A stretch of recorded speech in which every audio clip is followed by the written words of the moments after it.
జరిగినప్పుడు అద్భుతం ఆవిష్కృతం అవుతుందన్నమాట.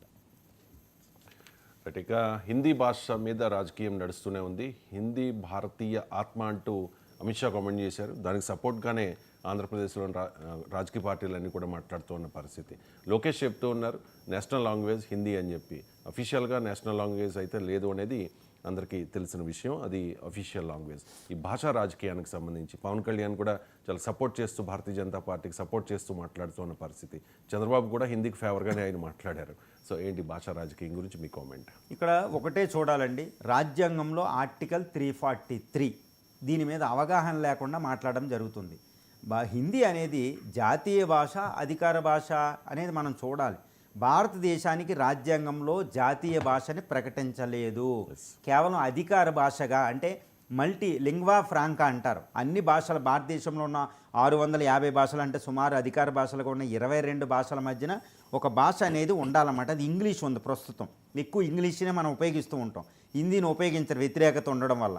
కాబట్టి హిందీ మీద ఇంగ్లీష్కి లేని మీద వ్యతిరేకత, హిందీ మీద ఎందుకు? ఈ బ్రిటిష్ వాడి మీద ప్రేమ, కలోనియల్ హ్యాంగ్ ఓవర్, దాని మైండ్ సెట్ అంటారు.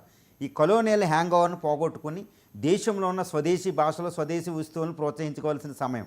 కాబట్టి ఇంగ్లీష్ లేని మీద వ్యతిరేకత హిందీకి ఉండకూడదు అనేది ఒకటి చూడాలి. కానీ ఒకటి విషయాన్ని మర్చిపోకూడదు. ఇక్కడ ఎవరు ఏది మాట్లాడినా, జగన్ గారు మాట్లాడినా, పవన్ కళ్యాణ్ గారు మాట్లాడినా, లోకేష్ గారు మాట్లాడినా, చంద్రబాబు నాయుడు గారు మాట్లాడినా, ఎవరు మాట్లాడినా ఒక్క విషయాన్ని మర్చిపోకూడదు. మాతృభాషను ఉపేక్షిస్తున్నారా అనే విషయాన్ని గుర్తుపెట్టుకోవాలి. మాతృభాష అమ్మ లాంటిది, గుర్తుపెట్టుకోవాలి. తర్వాత పెద్దమ్మలు ఉంటారా, పిన్నమ్మలు ఉంటారా, స్టెప్ మదర్లు ఉంటారా, తర్వాత విషయం. ముందు అమ్మ అనేది మాతృభాష.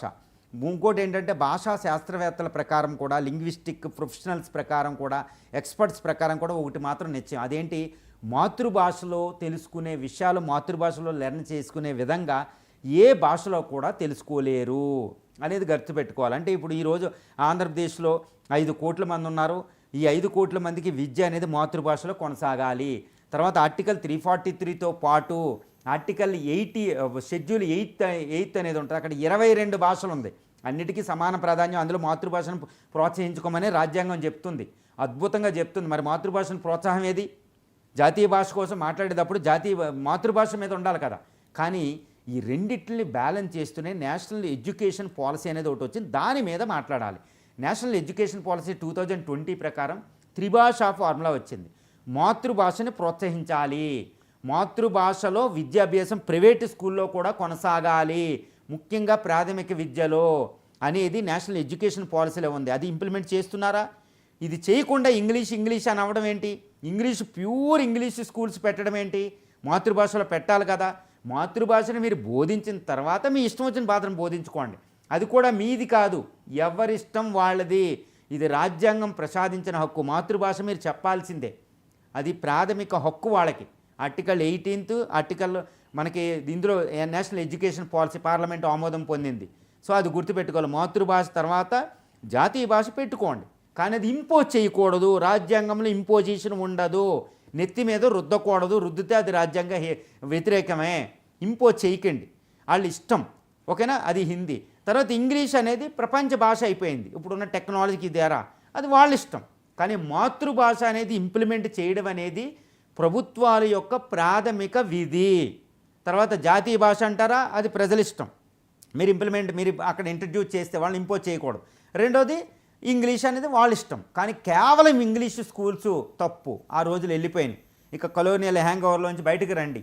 ఈ విషయాన్ని మనం గమనించాలంటే రాజ్యాంగ స్ఫూర్తి అనేది పూర్తి స్థాయిలో నేషనల్ ఎడ్యుకేషన్ పాలసీలో ఉందండి. ఒకప్పుడు ఇందిరాగాంధీలో వచ్చిన కొఠారి కమిషన్ తర్వాత నేషనల్ ఎడ్యుకేషన్ పాలసీలో వచ్చిన 2020 ప్రకారం దానికోసం మాట్లాడాలి. అవగాహన లేనట్టు ఈ భాషా రాజకీయాలు అంటే ఏంటి? మనం చేసే మోటివ్ అనేది, మనం ఏ ఉద్దేశంతో మాట్లాడుతున్నాం అనేది రాజ్యాంగ స్ఫూర్తితో ఉంటేనే ప్రజలు యాక్సెప్ట్ చేస్తారు. ఈ విషయాన్ని గమనించాలి. ఈ విషయం మీద అవేర్నెస్ అనేది ప్రజల్లో కూడా అత్యవసరం. ఇక బెంగాలీలపై దేశవ్యాప్తంగా